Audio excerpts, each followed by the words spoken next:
नमस्कार दोस्तों, स्वागत है आपका हमारे चैनल पर, जहां हम रोजाना भगवान शिव की कथाओं, उनके रहस्यों और जीवन को बदल देने वाले उपदेशों के बारे में बात करते हैं। आज की इस वीडियो में हम एक ऐसे महत्वपूर्ण विषय पर चर्चा करने वाले हैं जो आपके आध्यात्मिक जीवन को पूरी तरह से बदल सकता है। क्या आप जानते हैं कि पूजा का समय कितना महत्वपूर्ण होता है? क्या कभी सोचा है कि अगर आप गलत समय पर देवी देवताओं की आराधना करते हैं तो क्या हो सकता है? खासकर दोपहर के समय, जब सूरज अपने चरम पर होता है, उस वक्त पूजा करने से क्या परिणाम मिलता है? और ये बात खुद भगवान शिव ने कही है। जी हाँ, महादेव ने अपने उपदेशों में स्पष्ट रूप से बताया है कि जो मनुष्य दोपहर में देवी देवताओं की पूजा करता है, उसका क्या होता है। लेकिन रुकिए, ये कोई साधारण बात नहीं है। ये एक ऐसी कथा है जो शिव पुराण से प्रेरित है और इसमें छिपे हैं कई गहरे रहस्य जो आपके जीवन की दिशा बदल सकते हैं। अगर आप अंत तक हमारे साथ बने रहेंगे तो न सिर्फ इस रहस्य का पता चलेगा, बल्कि आप जानेंगे कि कैसे सही समय पर पूजा करके आप अपने जीवन में सुख, समृद्धि और शांति ला सकते हैं। तो चलिए शुरू करते हैं इस रोमांचक यात्रा को, जहां हर पल एक नया खुलासा होगा। कल्पना कीजिए हिमालय की ऊंची चोटियों पर, जहां बर्फ की चादर फैली हुई है और हवा में एक दिव्य सुगंध घुली हुई है, वहां कैलाश पर्वत पर विराजमान है देवों के देव महादेव। उनके साथ है माता पार्वती, जो हमेशा की तरह जिज्ञासु हैं और भगवान शिव से जीवन के गहन रहस्यों के बारे में पूछती रहती हैं। एक दिन जब सूरज ठीक सिर के ऊपर चमक रहा था, माता पार्वती ने पूछा, हे नाथ, मनुष्य लोक में लोग देवी देवताओं की पूजा अलग अलग समय पर करते हैं, लेकिन क्या हर समय पूजा करना उचित है? खासकर दोपहर के समय, जब दुनिया थकान से भरी होती है, उस वक्त पूजा करने से क्या फल मिलता है? भगवान शिव ने मुस्कुराते हुए कहा, देवी, तुम्हारा प्रश्न बहुत उचित है। समय का महत्व पूजा में सबसे बड़ा होता है। सुनो, मैं तुम्हें एक प्राचीन कथा सुनाता हूँ जो इस रहस्य को खोलेगी। और इसी के साथ महादेव ने शुरू की वो कथा जो आज हम आपके सामने पेश करने जा रहे हैं। लेकिन पहले थोड़ा सस्पेंस बनाते हैं। क्या वो कथा एक राजा की है जो दोपहर की पूजा से अपना सब कुछ खो बैठा, या एक भक्त की जो गलती से फंस गया? चलिए धीरे धीरे खोलते हैं ये परतें। शिव पुराण में वर्णित है कि ब्रह्मांड का हर पल एक चक्र में बंधा है। सुबह का समय ब्रह्म मुहूर्त कहलाता है, जब देवता जागते हैं और सकारात्मक ऊर्जा बहती है।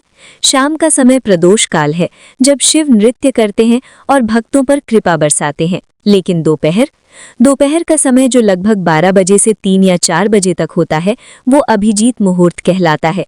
अब आप सोच रहे होंगे, अभिजीत तो शुभ लगता है, लेकिन शिवजी कहते हैं कि ये समय पितरों का होता है। जी हाँ, हमारे पूर्वजों, अतृप्त आत्माओं का। इस समय देवी देवता आराम करते हैं, क्योंकि दिन की शुरुआत में उन्होंने संसार की रक्षा की है। अगर कोई मनुष्य इस समय पूजा करता है तो वो देवताओं के आराम में बाधा डालता है। और क्या होता है? देवता उस पूजा को स्वीकार नहीं करते।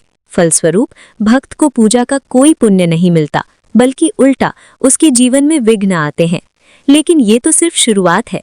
महादेव ने पार्वती जी को बताया कि इस समय की पूजा से मनुष्य के घर में दरिद्रता आती है, क्योंकि पितर नाराज हो जाते हैं। पितर सोचते हैं कि उनका समय छीना जा रहा है। अब सोचिए, अगर पितर नाराज हों तो कितनी मुश्किलें आ सकती हैं। व्यापार में हानि, परिवार में कलह, स्वास्थ्य में गिरावट। क्या आपने कभी महसूस किया है कि दोपहर की पूजा के बाद मन क्यों उदास हो जाता है? यही कारण है। लेकिन रुकिए, अभी और गहरा रहस्य बाकी है। चलिए अब उस कथा पर आते हैं जो शिवजी ने सुनाई। बहुत समय पहले की बात है। एक नगर में राजा विक्रमादित्य जैसा एक न्यायप्रिय राजा रहता था। नाम था उसका राजा हरिश्चंद्र। नहीं, एक दूसरा राजा, कहते हैं राजा भद्रसेन। वो बड़ा भक्त था देवी देवताओं का। हर रोज सुबह शाम पूजा करता, लेकिन एक दिन उसके मन में विचार आया कि दोपहर में क्यों ना पूजा करूं, शायद और ज्यादा पुण्य मिले। उसके मंत्री ने मना किया, लेकिन राजा ने नहीं माना।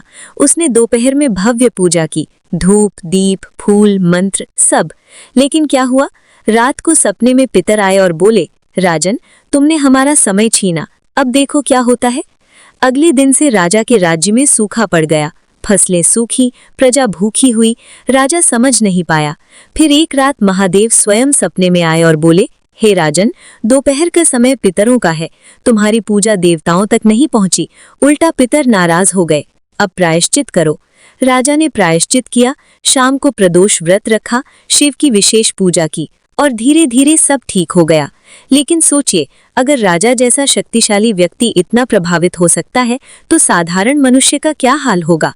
ये कथा बताती है कि दोपहर की पूजा से न सिर्फ पुण्य नहीं मिलता बल्कि जीवन में अड़चनें आती हैं, धन हानि होती है और कभी कभी स्वास्थ्य भी बिगड़ता है। लेकिन क्या ये सब हमेशा होता है? महादेव कहते हैं अगर कोई अनजाने में करता है तो कम प्रभाव, लेकिन जानबूझकर तो बड़ा पाप। अब आप सोच रहे होंगे तो क्या कोई अपवाद है? हाँ, कुछ विशेष मुहूर्त जैसे शिवरात्रि पर दोपहर का छोटा मुहूर्त होता है, लेकिन सामान्य दिनों में नहीं। चलिए अब थोड़ा और गहराई में जाते हैं। शिवजी ने पार्वती से कहा कि ब्रह्मांड की ऊर्जा दोपहर में नकारात्मक होती है। इस समय राक्षस और बुरी शक्तियां सक्रिय रहती हैं। पूजा करने से वो ऊर्जा आकर्षित होती है, जिससे घर में अशांति आती है। एक और कथा सुनाते हैं। एक ब्राह्मण था जो दोपहर में विष्णु जी की पूजा करता था, लेकिन शिवजी कहते हैं सभी देवताओं के लिए यही नियम। उस ब्राह्मण के घर में चोरियां होने लगी, बच्चे बीमार पड़े। फिर एक साधु ने बताया, भाई शिवजी कहते हैं दोपहर में मत करो, सुबह करो। ब्राह्मण ने सुबह की पूजा शुरू की और सब ठीक हो गया। ये कथाएं बताती हैं कि महादेव का उपदेश कितना व्यावहारिक है। अब आप पूछेंगे तो सही समय क्या है? शिवजी कहते हैं ब्रह्म मुहूर्त, सुबह 4 से 5 बजे सबसे उत्तम, फिर प्रातः 9 बजे तक। दोपहर 12 बजे से पहले अगर कोई छोटी पूजा तो ठीक, लेकिन उसके बाद नहीं। शाम 4 से 6 बजे संध्या पूजा और रात 9 बजे से पहले। खासकर सोमवार को शिव पूजा शाम में करो, प्रदोष काल में, जब शिव नृत्य करते हैं। उस समय ओम नमः शिवाय का जप करो, बेलपत्र चढ़ाओ, दूध से अभिषेक करो। फल अनंत पुण्य, सारे कष्ट दूर। लेकिन रुकिए, अभी एक और रहस्य। क्या आप जानते हैं कि दोपहर की पूजा से मोक्ष प्राप्ति में भी बाधा आती है? क्योंकि पितरों की कृपा बिना मोक्ष नहीं मिलता। शिवजी कहते हैं पितरों को तर्पण दोपहर में दो, लेकिन देव पूजा नहीं। दोस्तों, अब तक की बातों से आप समझ गए होंगे कि क्यों दोपहर की पूजा से बचना चाहिए। लेकिन चलिए एक और रोचक पहलू। शिव पुराण में एक अध्याय है जहां महादेव बताते हैं कि समय का चक्र कैसे काम करता है। सुबह सात्विक ऊर्जा, दोपहर राजसिक और तामसिक मिश्रण, शाम फिर सात्विक। इसलिए दोपहर में भोजन और आराम करो, पूजा नहीं। अगर आपने कभी दोपहर में पूजा की है और कुछ गलत हुआ तो कमेंट में बताइए, शायद यही कारण हो। अब प्रायश्चित कैसे करें? शिवजी कहते हैं शाम को व्रत रखो, शिवलिंग पर जल चढ़ाओ, रुद्राक्ष माला से जप करो। एक मंत्र बताते हैं, ओम त्र्यंबकम लजामहे सुगंधिम पुष्टिवर्धनम उर्वारुकमिव बंधनात् मृत्यु और मुक्षीय मामृतात्। ये महामृत्युंजय मंत्र दोपहर की गलती को मिटाता है। लेकिन सबसे अच्छा, सही समय पर पूजा करो। अब आप कल्पना कीजिए, अगर आप रोज ब्रह्म मुहूर्त में उठकर शिव का नाम ले तो आपका जीवन कितना सुंदर हो जाएगा। कोई रोग नहीं, कोई दुख नहीं, सिर्फ शिव कृपा। चलिए अब एक छोटी सी कहानी और। एक गांव में एक किसान था जो दोपहर में शिव मंदिर जाता और पूजा करता। उसके खेत सूखे रहते। फिर एक दिन एक योगी ने कहा, भाई शिवजी कहते हैं दोपहर में मत करो, सुबह करो। किसान ने किया और बारिश हुई, फसल लहलहाई। ये दिखाता है कि महादेव का उपदेश कितना शक्तिशाली है। अब आप सोचिए, आपके जीवन में कितनी समस्याएं सिर्फ गलत समय की पूजा से हैं। आज से बदलाव लाइए। और हाँ, अगर आप शिव भक्त हैं तो इस वीडियो को लाइक करिए, शेयर करिए, ताकि और लोग जानें। सब्सक्राइब करना न भूलें, क्योंकि अगली वीडियो में हम शिव के एक और रहस्य पर बात करेंगे। क्या शिवजी को भांग क्यों पसंद है, वो भी एक कथा के साथ। अंत में याद रखिए, भगवान शिव कहते हैं कि जो मनुष्य दोपहर में देवी देवताओं की पूजा करता है उसकी पूजा व्यर्थ जाती है, जीवन में विघ्न आते हैं, दरिद्रता बढ़ती है और पितर नाराज हो जाते हैं। लेकिन सही समय पर पूजा से सब कुछ प्राप्त होता है। हर हर महादेव, जय शिव शंकर। धन्यवाद देखने के लिए। मिलते हैं अगली वीडियो में। नमस्कार।